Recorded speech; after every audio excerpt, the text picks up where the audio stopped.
As we did set those new marks for the Dow and S&P 500, let's bring in our market panel. David Zervos, Chief Market Strategist at Jefferies, and Tom Lee, co-founder of Fundstrat, are joining us. David and Tom both contribute to CNBC. Happy Friday, everyone. Speaking of stocks, Tom, I'm going to do something unusual, mostly for laughs, and chastise you for not being more bullish.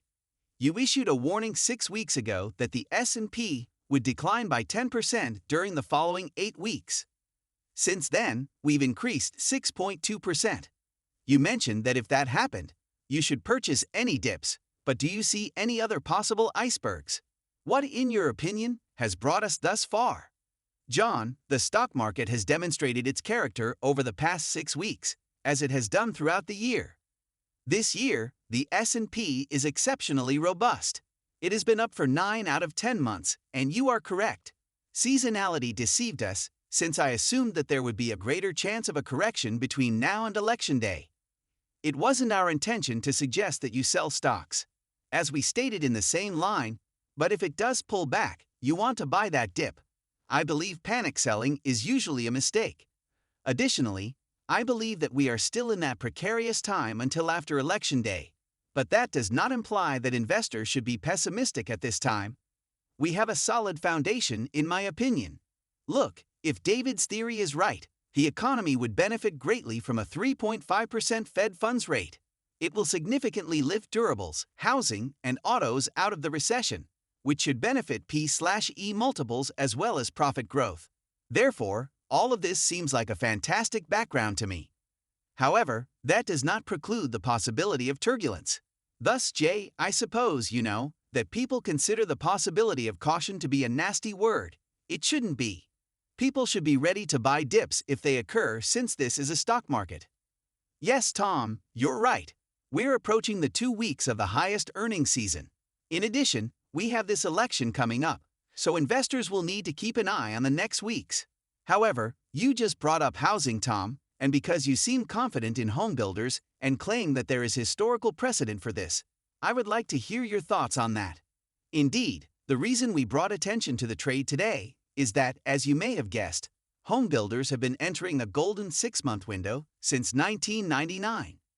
At Fundstrat, we've been writing about it for almost 10 years, and the trade has been successful for 12 of the previous 15. Home builders have outpaced the S&P by an average of over 1,900 basis points between October 20 and April 29. Therefore, those 6 months are usually when home builders make all of their gains.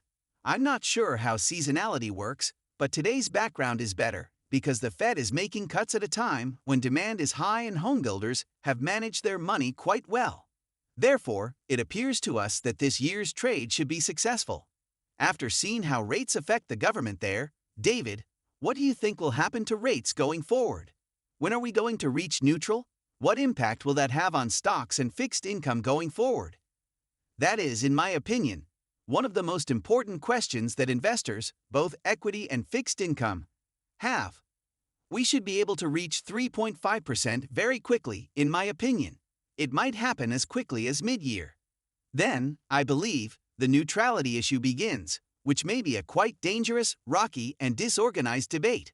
When we've been writing at Jefferies over the past several months, we believe that many people around the FOMC table have increased their neutral rate projection, which might be a pretty large mistake when the balance sheet decreases and returns to a more neutral level. I'm hoping that rates will eventually return to their 2019 levels, which would be great news for venture capitalists, private equity firms, and commercial real estate investors. My friend Tom is also likely seeking for equity multiples. However, I believe it may take some time, and as 2025 and 2026 progress, there will be a lot of discussion. Okay, but aside from that, you're correct, I mean. Many questions remain unanswered, such as this week's extensive unfavorable remark from Apple. Some of the strong China sales data were somewhat overshadowed by the downgrade today and the earlier commentary. I believe that there is still a lot of tension inside Apple. Additionally, Nvidia CEO Jensen Huang stated in a recent interview that he sees the company deploying 100 million AI agents in the future. The rivalry between Salesforce and Microsoft is currently being closely observed, particularly due to the vast amounts of enterprise data that both businesses own. Earlier this week, Microsoft CEO Satya Nadella predicted that AI agents would evolve. We shall see. On Thursday, they released their earnings. We'll see what they have to say, I suppose. However, it is evident that Intel's core business is facing pressure. They are currently unable to rely on their own manufacturing and are losing market share. In actuality, they are outsourcing more, which has an effect on gross margins and other things. They propose that they think their processed roadmap is being fixed over time. Everything will be fantastic when they bring that volume back to the United States. We'll see, I suppose.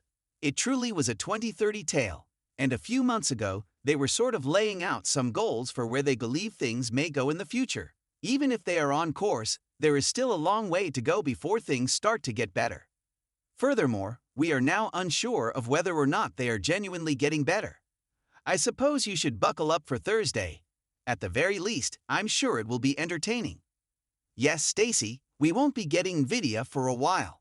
But occasionally I'm sure you hear this more than I do. Well, there's this little company over here that's working on a next-generation chip that will eventually disintermediate or make Nvidia obsolete. How long do you think they will continue to dominate? After all, there's always someone waiting. You do realize that this market is huge. It is absurd to believe that no one will attempt to take a piece of that pie. They are, of course. Having said that, Nvidia has spent the last 10 or 20 years strengthening its position in silicon, hardware, software, systems, and ecosystem. Those moats have been installed. To be material in that industry, you have to break through those moats. I'm not saying that people can't gain little bits. AMD and others are obviously getting modest parts, and doing so is extremely challenging, particularly for a startup. It's difficult to compare Nvidia's financial investment in these areas to that of smaller businesses. It's really, really difficult. Therefore, I'm not overly concerned about a young upstart stealing a significant portion of Nvidia's market at this time. Larger rivals don't even truly worry me that much. It doesn't appear that the entry and attempt of larger competitors is having much of an effect on them at the moment. Perhaps small fragments. That is also consistent with what I hear from San Francisco tech investors. Seeing Sir Briscoe in public would be interesting. As always, I appreciate your observations, Stacy Rascon. Correct. However, the market was not a little, extremely skittish actually, apprehensive about their expenditure plans during the previous quarter. As they expand their artificial intelligence infrastructure, CapEx keeps rising. What are the expectations of investors for this quarter? Investors want to see less money spent on capital expenditures, but they are unable to do so. We spent roughly $162 billion on CapEx in the first half of the year, and we anticipate spending an additional $60 billion in the third quarter, for a total of $231 billion spent this year. This implies that Nvidia will emerge victorious. Energy firms will emerge victorious. On the other hand, this is essentially what gives them the edge, because it's really difficult to compete on cloud and AI. Because of this play has very few victors. Investors are therefore looking for lower capex expenditures and, of course, higher returns on the cloud and AI fronts. I believe there are two perspectives. The first is the strength of its clientele. How robust will demand be? Then there are rivals to Nvidia who wish to enter the same market. In my opinion, Nvidia is in a strong position on both of those parameters. Demand will continue to be high, and they remain the leader.